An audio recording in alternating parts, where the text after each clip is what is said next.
বিশ্বভারতী বিশ্ববিদ্যালয়ের যে 11 এর কোর্স বা প্রি ডিগ্রি কোর্সে অ্যাপ্লাই হচ্ছে সেটা আমরা আজকে দেখে নেব।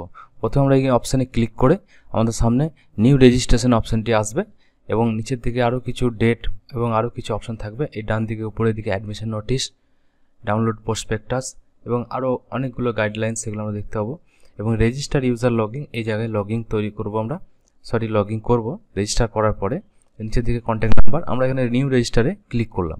ক্লিক করার পরে আমাদের এইদিকে ইম্পর্টেন্ট ইনস্ট্রাকশনের কিছু কিছু অপশান আমরা এখানে দেখতে পাবো, সেগুলো আমরা পড়ে নেব। যেমন রেজাল্টের ব্যাপারে কিছু বলা আছে, email ID, mobile number active কীভাবে করতে হবে সেগুলো সব বলা আছে। এবং ডান দিকে যে অ্যাপ্লিকেশানের নাম হবে সেটা বার্থ সার্টিফিকেট অনুযায়ী হবে। এগুলো আমরা দেখে নিয়ে আমরা এখানে অ্যাপ্লিকেশান করব। অ্যাপ্লিকেশান ফর্মটা আমরা ফিল আপ করবো। এখানে নাম, ঠিকানা, ইমেল আইডি, মোবাইল নাম্বার এগুলো আমরা সঠিকভাবে এন্টার করব। এন্টার করার পরে আমরা নিচের দিকে যে রেজিস্টার অপশান আছে সেটা আমরা ক্লিক করব, কারণ রেজিস্টার না করলে এখানে লগ ইন করে অ্যাপ্লিকেশানটা করা যাবে না। তার জন্য প্রথমে আমরা রেজিস্টার করব, তারপরে সেই রেজিস্টারটা অ্যাক্টিভ করব। তো রেজিস্টার করার পরে এবং ইমেল আইডি এবং মোবাইল নাম্বার দেওয়ার পরে সেই ইমেল আইডিতে একটা ওটিপি যাবে। সেই ওটিপিটা আমরা এখানে লেখার পরেই তবে রেজিস্টারটা হবে।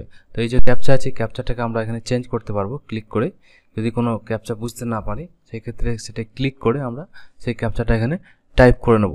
টাইপ করে নেওয়ার পরে আমাদের এই ডান দিকে নিচে রেজিস্টার অপশানটায় ক্লিক করব। এখানে ক্লিক করার পরে আমাদের মেল আইডিতে একটা ওটিপি নাম্বার যাবে। সেই ওটিপি নাম্বারটা আমরা এই ওটিপি রিসিভ অন মেল এই অপশানটায় টাইপ করে দেবো। টাইপ করে দেওয়ার পর আবার নিচের দিকে একটা ক্যাপচা অপশান পাবো, সেই ক্যাপচাটাকে আমরা এখানে ক্লিক করে সাবমিট ওটিপিতে ক্লিক করব। সাবমিট ওটিপিতে ক্লিক করার পরেই আমাদের সামনে এই রেজিস্টারটা হয়ে যাবে। তো আমি এখানে ক্যাপচাটা লিখলাম, ওটিপিটা লিখলাম এবং সাবমিট ওটিপিতে ক্লিক করলাম। ক্লিক করলেই আমাদের এখানে রেজিস্টারটা হয়ে গেল এবং ডান দিকে রেজিস্টার ইউজার লগইন এই অপশানটা চলে এলো। এখানে দেখাচ্ছে অ্যাকাউন্ট ভেরিফাই সাকসেসফুলি এবং এখানে রেজিস্টার ইউজার লগইন এই অপশানে আমরা ইমেল আইডিটা আবার লিখব এবং নিচে পাসওয়ার্ড লিখব এবং তারপরে নিচের দিকে ক্যাপচা কোডটা লিখব। পাসওয়ার্ডটা এবং ইমেল আইডিটা অবশ্যই ঠিকঠাক লিখে মনে রাখবে, কারণ ওইটাই পরবর্তী সময়ে লগইনের জন্য কাজে লাগবে। তো আমরা এখানে ইমেল আইডি এবং পাসওয়ার্ডটা লিখে দিলাম। লিখে দেওয়ার পরে এখানে আমি লগ ইন করলাম। লগ ইন হয়ে গেল এবং এখানে ইমেল আইডি, মোবাইল নাম্বার আমার বাঁ দিকে দেখাচ্ছে আর ডান দিকে আমার কমপ্লিট প্রোফাইল করার জন্য একটা অপশান এসছে ইয়েলো কালারের। এটাতে আমরা ক্লিক করে আমার প্রোফাইলটাকে কমপ্লিট করব। তো এখানে বিভিন্ন অপশান আছে, সেই অপশানগুলো আমরা খুব শান্তভাবে বসে দেখে আমরা ফিল আপ করবো, কোনো কিছু ভুল করার কোনো জায়গা নেই। তো তার জন্য এগুলো আমরা আস্তে আস্তে ফিল আপ করে নেক্সট স্টেপগুলোকে আমরা ফিল আপ করে করে এগিয়ে যাব। তো এখানে অ্যাড্রেস আছে, নিজস্ব নাম, ঠিকানা, mobile number, blood group, religion সমস্ত কিছু এখানে ধরে ধরে ফিল আপ করবো। ফিল আপ করার পর ফ্যামিলি ডিটেলস এবং আরও অপশান যেগুলো আছে সেগুলো আস্তে আস্তে আমরা ফিল আপ করে আমরা সেভ অ্যান্ড নেক্সটে ক্লিক করে এগিয়ে যাব। এরপরে এখানে সেভ অ্যান্ড নেক্সটে ক্লিক করার পরে আমাদের সামনে আপডেট বলে যে অপশানটা থাকবে এবং নেক্সট থাকবে। আপডেট মানে কোনো কিছু ভুল হলে সেই আপডেট আমরা ক্লিক করে সেই ভুলটাকে আমরা ঠিক করতে পারবো। এবং এরপরে এদিকে আছে আদার্স ডিটেলসে, এখানে ল্যাঙ্গুয়েজ অপশান আছে, কি ল্যাঙ্গুয়েজ কথা বলার ক্ষমতা, দক্ষতা আছে, বাংলা, হিন্দি, ইংরাজি এগুলো অপশান আছে এবং আরও কিছু ল্যাঙ্গুয়েজের এখানে অপশান আছে, সেগুলো আমরা ফিল আপ করে নেব। ফিল আপ করে নেওয়ার পরে সেভ অ্যান্ড নেক্সটে আবার আমরা ক্লিক করব। ক্লিক করার পরে আমরা এখানে নেক্সটে ক্লিক করলাম এবং নেক্সটে ক্লিক করার পরে আমাদের সামনে ফটো, সিগনেচার এবং birth certificate, date of birth certificate এইগুলো আপলোড করার জন্য অপশান চলে এসছে। এখানে সিলেক্ট ফাইল আছে, এই সিলেক্ট ফাইলে ক্লিক করে আমরা এই স্ক্যান করা ডকুমেন্টসগুলোকে আমরা আপলোড করে নেব সঠিক সাইজের এবং জেপিজি, পিডিএফ যে ফরম্যাট আছে। তারপরে এই সাবমিট করার পরে এখানে আই ডু হেয়ার বাই ডিক্লেয়ার এটাই টিক মার্ক করে আমরা এটাকে সাবমিটে ক্লিক করব।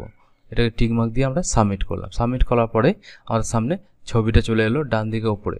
এরপরে আমরা এটাকে অ্যাপ্লাই করব, কোন প্রোগ্রামে আমরা অ্যাপ্লাই করতে চাইছি সেই অ্যাপ্লাইটাকে আমরা ক্লিক করে নেব।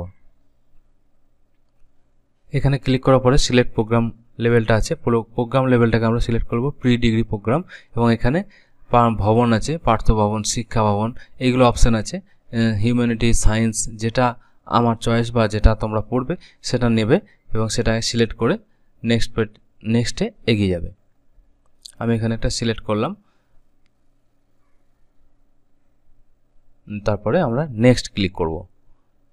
নেক্সট ক্লিক করার পরেই আবার নেক্সট ক্লিক করব কোনো কিছু ভুল হলে আপডেট অপশানে ক্লিক করে আমরা নতুন করে আপডেট করে নিতে পারবো, কোনো কিছু ভুল থাকলে সেটা ঠিক করে নিতে পারবো।